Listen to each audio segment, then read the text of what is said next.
Good afternoon, ladies and gentlemen. My name is Vikram Mehta. I'm the chairman of Brookings India. I am delighted on behalf of Brookings India to welcome you all this afternoon to our office, to this auditorium or this conference hall, for what I know is going to be a hugely exciting and productive afternoon of discussions. I am particularly delighted to welcome the president of Tufts University, Professor Dr. Anthony Monaco, Mrs. Monaco, his wife, the provost and senior vice president of Tufts University, Dr. Deborah Kokova, Professor Harris Berman, the dean of the School of Medicine at Tufts University, Honorine Ward, the professor of medicine, also at Tufts University, and my colleague and friend and professor at Fletcher School of Law and Diplomacy, Dr. Bhaskar Chakravarti. Of course, I'm delighted to welcome other members of the Tufts and Fletcher faculty here as well. I'm also extremely pleased and honored to welcome the members of the International Board of Advisory Board of Tufts. Some of them are here, some of them I believe are on their way, they're walking, or they've got stuck behind a truck, I'm not sure what, but I did want to mention in particular the chairman of the International Board, Douglas Marston. I don't believe he's arrived yet, but I'm told that he will be here shortly. Jose, now, I'm sorry, in these pronunciations, even I get Elvedin, Chantal Prunier-Grindon, Hans Horn, and Elizabeth Powell, whom I don't see here, Betsy Powell, who is a member of the Fletcher Board as well as the Tufts Board. And that brings me to, of course, my personal connect with Tufts. I am an alum of Tufts myself. I studied at the Fletcher School of Law and Diplomacy, and I have been a member of the board of advisors of Tufts for more than, I think, a decade and a half. And I've had the great privilege and honor and to sit around the same table as Betsy. So if she was here, I would welcome her with a hug. And I will when she comes. This personal connect, of course, is only part of the reason I'm so pleased that I was able to persuade Tufts to hold this joint roundtable with Brookings. Brookings Institution, as many of you know, is a 100-year-old institution. It is the primary think tank in the world. Brookings India has a more youthful pedigree. It's only 6 years old. It's the third of Brookings Institution's overseas centers. It was set up in November 2012, and as you all probably know, the basic objective was to impact policy through high-quality research that was totally independent and non-partisan. Those are the three pillars on which Brookings Institution has built its reputation: quality, independence, and impact.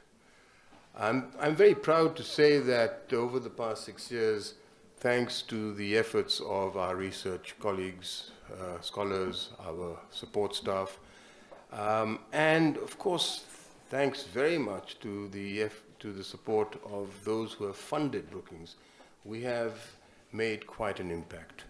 And today, Brookings India is regarded as a think tank of considerable repute, and it is recognized not just in India, not just in Delhi, but in the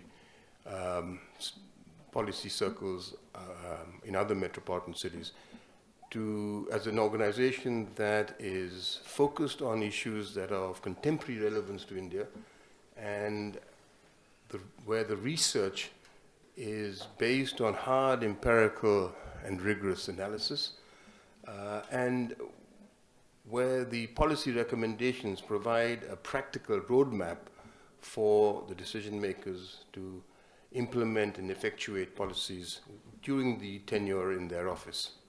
It's good research, but it's not so blue skies that the decision makers find it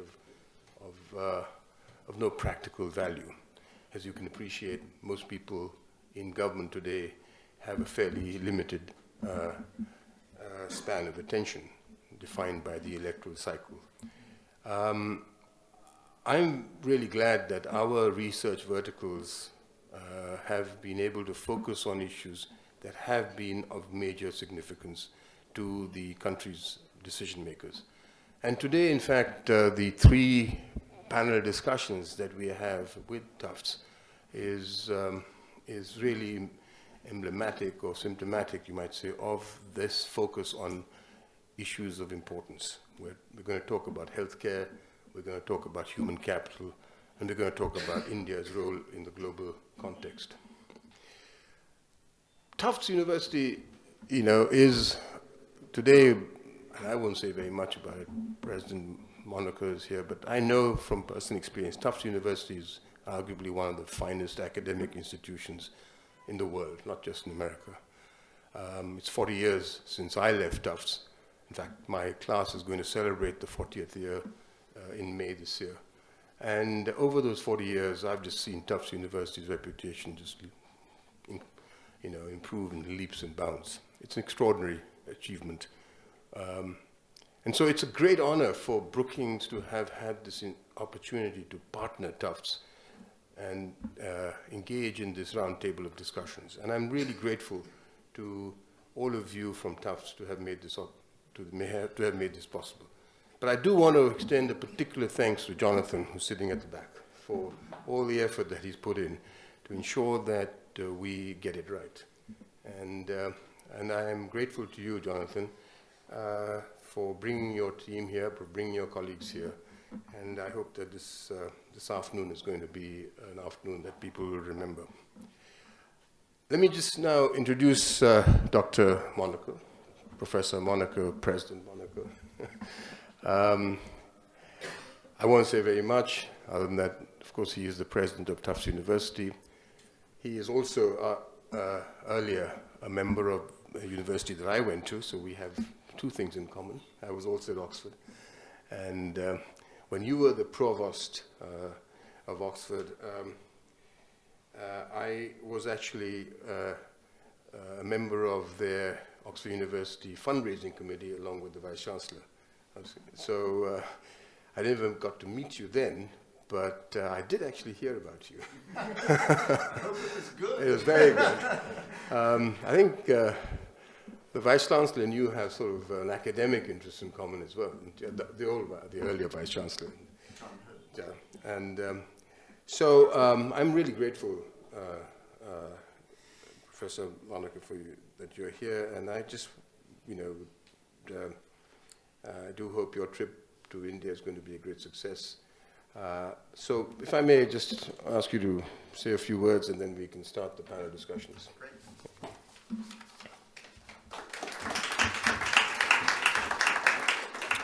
Well, good afternoon, and on behalf of Tufts University and our International Board of Advisors and our administration, alumni, and friends that are in attendance, I'd like to say how pleased we are to be here at Brookings, India. Thank you, Vikram, for hosting this wonderful event. You exemplify contributions our alumni are making in India, and we are delighted that you remain actively engaged with the university. We are especially grateful to the array of distinguished experts who have agreed to share their insights with us today. This is truly a special opportunity for the Tufts and Brookings communities. This afternoon's program is one important facet of a 10-day trip to India that we are undertaking from Tufts. Our goal is to expand existing partnerships and lay the groundwork for new partnerships and new collaborations in India. At the same time, we hope to raise the awareness in India of work going on at Tufts that has the potential to make the world a brighter place.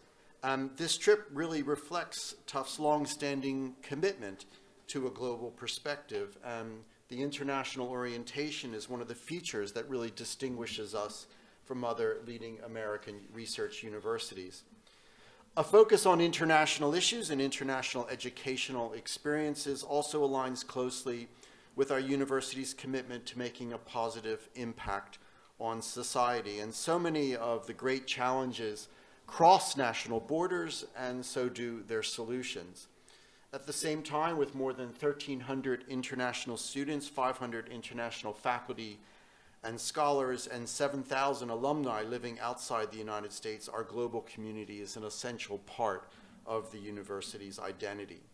Our current trip is especially timely since Tufts has a particularly strong connection to India through students, alumni, academic and research partners. India students represent the second largest student population coming to Tufts from outside the United States. All Tufts undergraduate and graduate schools have students from India. And since 2015, the number of students from India has increased by nearly 30%, and we expect this growth to continue. We are currently have active affiliation agreements and partnerships in research, student exchange, and cooperation with nearly 30 institutions in India, including the Christian Medical College, which we just renewed that agreement yesterday, and the Indian School of Business. And many Tufts faculty focus their research and scholarship on Indian medicine, politics, technology, and world leadership. So I'm very excited about the opportunities offered by this afternoon's program to reflect on issues that are critical to India, to their future, and that have a profound implications far beyond the borders of India. So all of us from Tufts are delighted to be here, and we look forward to an interesting program. Thank you.